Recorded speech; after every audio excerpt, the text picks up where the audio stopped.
Assalamualaikum warahmatullahi wabarakatuh. Selamat sejahtera, bersama saya lagi Dr. Rozan Nizam Zakaria. Hari ini kita nak sambung diskusi kita nak bercerita tentang gadget dan anak-anak. Ramai parents di luar sana risau, concern tentang tabiat penggunaan gadget anak-anak dia dan tak tahu mana nak mula dan apa yang perlu dilakukan untuk kontrol anak-anak. So hari ini saya nak share 4 tips penting yang kita as a parents perlu fahami, perlu amalkan dalam kehidupan seharian in order untuk kita handle penggunaan anak-anak.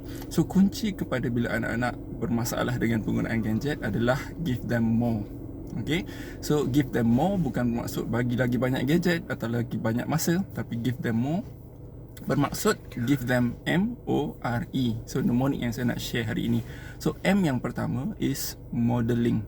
And so M yang pertama modeling, yang bermaksud dia mesti bermula dengan kita sendiri tunjukkan contoh. Dan sebab anak-anak ni dia akan belajar daripada apa yang dia lihat daripada sekeliling dia. Kita panggil dia social learning theory, iaitu mereka belajar berdasarkan siapa yang mereka rasa mereka nak ikut. So as a parents, tindakan kita, perbuatan kita dan tabiat kita dengan gadget sebenarnya akan menjadi ikutan dan contoh anak-anak. So kalau kita penggunaan gadget kita sendiri out of control, mungkin itulah sebenarnya tempat di mana kita nak bermula in order untuk kita kontrol penggunaan gadget anak-anak. Kemudian yang kedua O, kan? So O di sini bermaksud observe, perhatikan. So ada beberapa perkara yang kita kena observe bila kita bercakap tentang penggunaan gadget anak-anak. Pertama, kita kena perhatikan anak-anak itu sendiri. Kedua, kita kena perhatikan konten apa yang mereka lakukan ataupun spend time dengan gadget. So in term of anak, ada 5 benda yang kita kena perhatikan, iaitu apa kesan gadget kepada, pertama, perkembangan emosi mereka, kedua, perkembangan tingkah laku mereka, ketiga, perkembangan sosial mereka, keempat, solat mereka, dan kelima, akademik mereka. So kalau gadget itu affect 5 perkara ini, dan it indicate kepada kita bahawa penggunaan gadget mereka itu sudah pun dalam kategori yang kita panggil sebagai bermasalah. And observe juga perlu melibatkan memerhatikan apa yang mereka tengok. And so kita kena perhatikan konten. And kalau dia orang tengok YouTube, look at the history, apa pattern penggunaan ataupun video yang mereka gemari. Okay.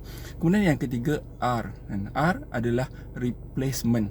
Okay, so bila kita minta anak-anak kita untuk stop ataupun kurangkan penggunaan gadget, it's not just about taking them away from them, tapi it's about what you replace the gadget.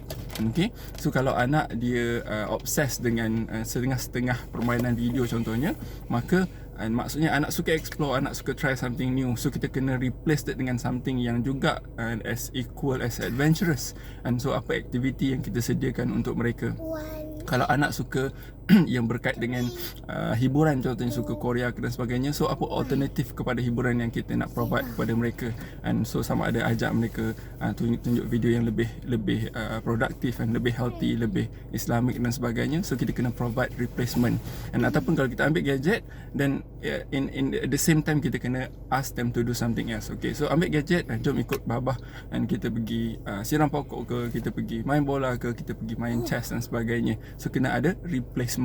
Dan E yang terakhir adalah engage. Okay, so this is more important dekat anak-anak yang lebih besar, yang dah masuk remaja dan sebagainya. So it's about time untuk kita sit with them, duduk, kalau dia orang obses dengan gadget, duduk sebelah mereka and then ask them to share with us. And so kongsi apa yang kakak tengok ni, apa yang abang tengok ni cerita pasal apa, game apa ni, game ni pasal apa.